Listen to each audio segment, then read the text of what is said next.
วีดัสสวัสดีครับสวีดัสสวัสดี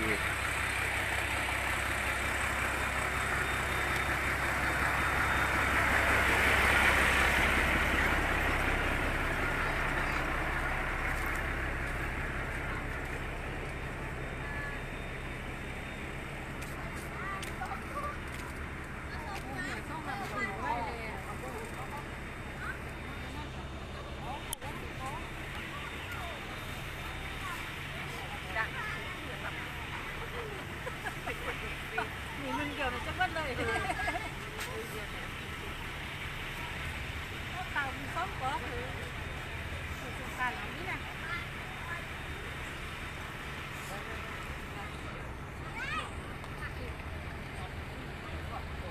เราไปเนาะ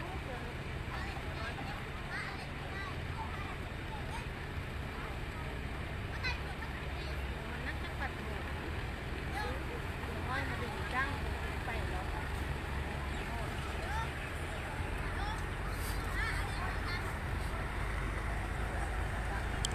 บอกไม่ได้บอก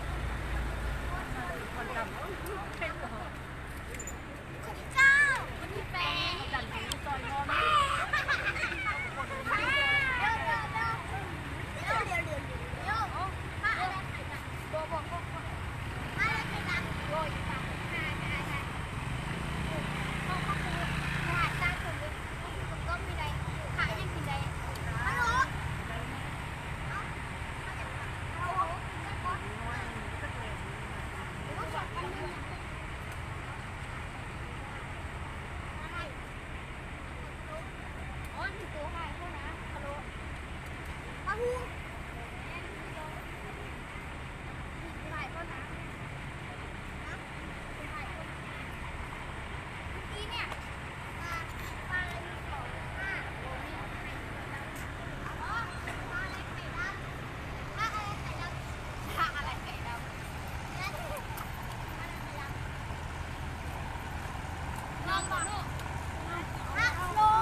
เกิดเหตุพายุนะครับในวันก่อนนะครับพายุฤดูร้อนนะครับ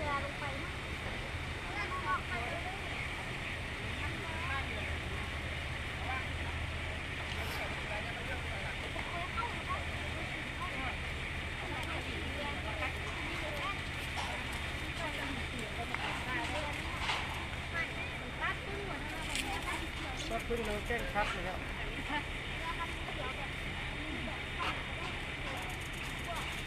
ปล่อยขา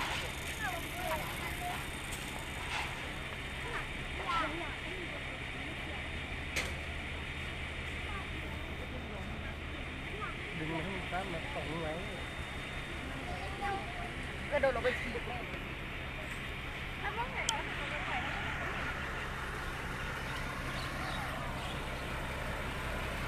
พายุครับผมพายุลมแรงนะครับเรื่อยไง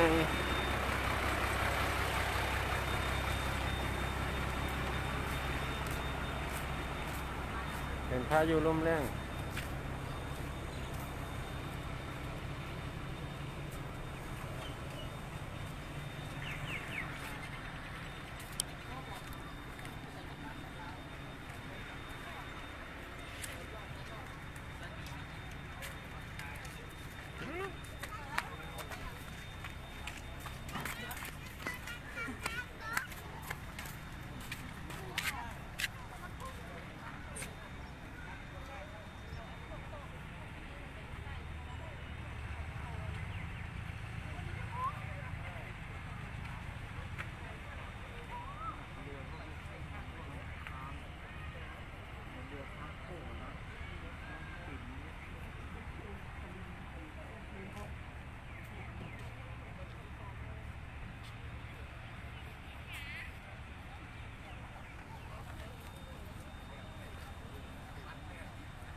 จะจมนะ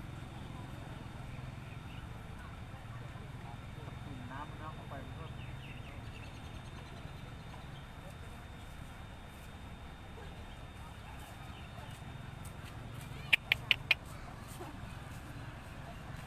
เร็ว